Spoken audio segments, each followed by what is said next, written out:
okutiisa okwo kwonna kwe bateekawo kwe kukakanya first of all obukulembeze okubeera nga buli bize. Olwaleero labe sekretary general asiibye aliki kwejo mirimu kifo kyokuba tuli mu constituency candidate mu nnaku ze zaalina entono ate ambadde alina okugenda mu kooti. Okay? Manpower planning bagezaako okudisruptinga nga bwe bakola mu kaluka 2021 nga bali militaristic. Kati olunaku lw'eggulo the ghetto gladiator omusuubize omusiime omulonde omwagala w'abangi Mr. Handsome dadi w'abato Tata Kampala bawa babi Bobby yabadde ayingira ekibuga Kampala. Okutya kuba kungi eri gavumenti bo baba bamanyi nti ayinza n'obbajjako kwezi essaawa. Walabye wali onywedde ku juice wako kutairo abaamu ki bagatta ebintu bingi. Oyinza okusanga oli ng'akamudde amata ate ng'ataddemu n'obutunda n'ogamba bino nabiba ate natekamu n'ebikoola ate natekamu bogoya n'ogamba amata ne bogoya ate bikola bitya juice n'omuyembe kubanga mubiri ebirala biyinza okufa nti amata gafudde naye oli abikuba n'obinywerawo ate nebikola ki cocktail. Wali ku NUP abazze okwaŋŋanga Kyagulanyi Robert Center mu obutatuuka Kawempe. It was a cocktail of security forces. Usungu abasajja nga bakozesa bungi anti tebalina basigaza mundu ate ne mundu nayo yapondose. Manyi buno bwe Kenya ako ke bayita batya buno bwe Kenya bakayita batya ako babuyita Amolo Laira baba bukofira bwa baba nanyini bwo babambala nnyo abantu abalwa ab'e Mombasa n'abana Kenya bagala nnyo obusepe obwe butyo. Kakati ennaku zino engeri gye ziri nnaku za kimafyeso na musana olumu tukolamu camouflage n'otekamu Amolo. Tomanyi baba oyo bamutulugunya nnyo Kenya olwakuba yakyusa amapeesi kati naye azanya gasaidi eri. Ninako enjagalo nzigire ewaiswa gye bavuddeko ko katono twali wano ne twogera ku bintu by'NUP bye baatutte n'oŋŋamba nti ne kamera bakola ki bazitwala naye olina kalike waŋŋamba nti kamera zooli ziri wano kakati nina akatambi ke nalabye ku mutima ate akalaga byonna ebyaliwo nga baba bwine yaba bwine Kyagulanyi yaba bwine yababona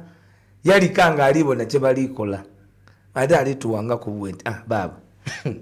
babo bali kudaga era teri kyanyi kitawanyiza security ng'ekyo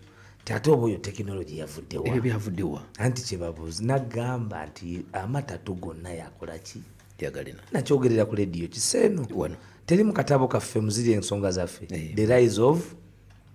rise of nagamba nti omulamwa gw'omwaka guno guli ki twagamba tutya ebbanga lyonna tubadde ku the rise of Kyagulanyi and fall of General Yoweri Kaguta Museveni tukube n'akanyama netukube kati oyagala kuva ku kanyama kasavu ate tuba tuli feya agwamanye nti ebimusula bye bino kuba mu byamusula nabiwona bikubuulira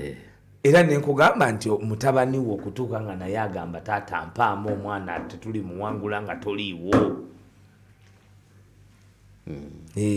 Ekisabisa omuntu ebya story ya Cain ne Abel ogimanyi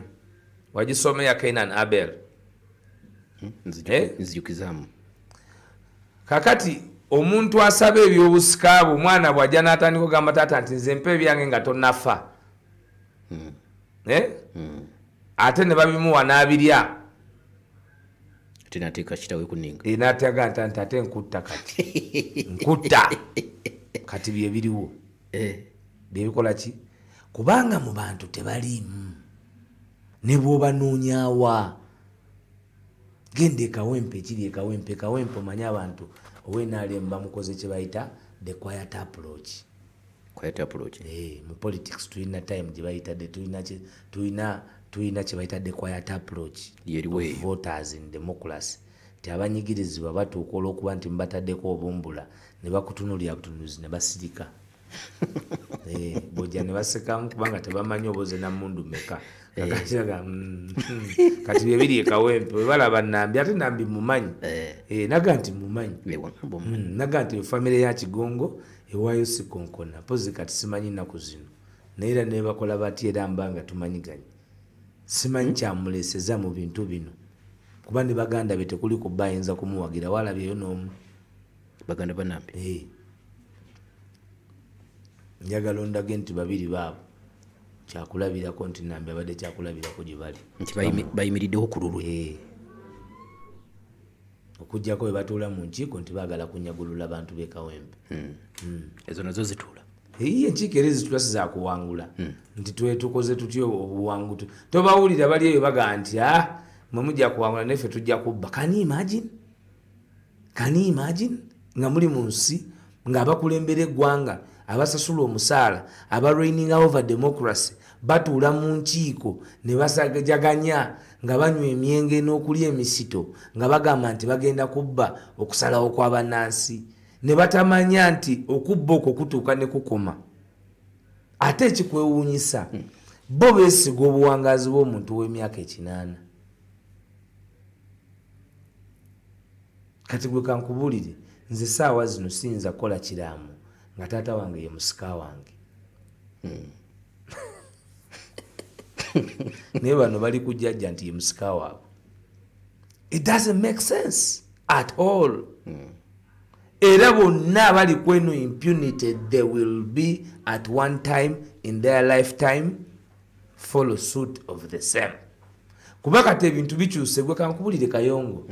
bwe tugende South Africa ne president nga tugenze ku Robben Island wabawo emisomo ku kifo ekyo kyonna naye paka leero waliwo amaloboozi ag'omwanguka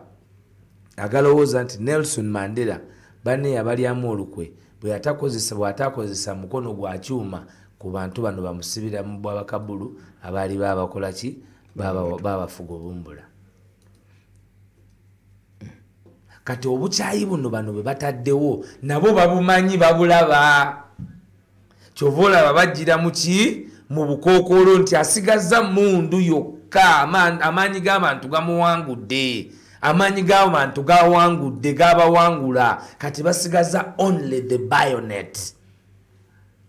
anti n'okwaŋŋanga abaagala okuleeta effujjo basigaza bayonet buli bwogenda nga mu lutalo lwa Nakyemalira naba nga asigaza akakodyo kamu ka butemu na ku mundu na kutulugunya oba otandise okuba nti omutemi enteega era oli mu koona erisembayo okutuuka ku ddakiika erisembayo abalwanyi akyo mukimanyanga buli ali eyo ng'oli mulwanyi njagala omanyi nti obwa Nakyemalira mu nsi yonna buli bw'obutuukako ng'ekisigaza kwaŋŋanga mundu yaabwo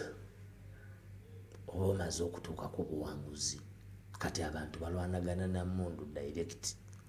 era bw'abantu baba bava ewaabwe babala bubazi nti halera abaana zinaaba mundu meka zinagirako tanka zinaabako uzigani zinaabako bakifeesi banaleeta ku luno ba M23 oba banaleeta bano be bazze bazimbe okumala ebbanga ensinga egendamu emilitia position a position nti bakwata abantu bakifeesi ne babafuula ba security mercenaries okukola obutemu ku bannansi abo baawukana batya ne bali abagenda ne batemula abantu ng'akalulu kaakaggwa. Waliwo kye mbadde ngoberera ku mitimbagano Waiswa waliwo campaign gye nalabye ey'okwidentifyinga fensi z'abantu era ndabye ebifaananyi byabwe biri mu kukuŋŋaanyizibwa ku mitimbagano kino kinaggweerawo anti munnange kyekyo ka kyekulwanyisa kye tulina twemanye kuba kati nze bammanye era bano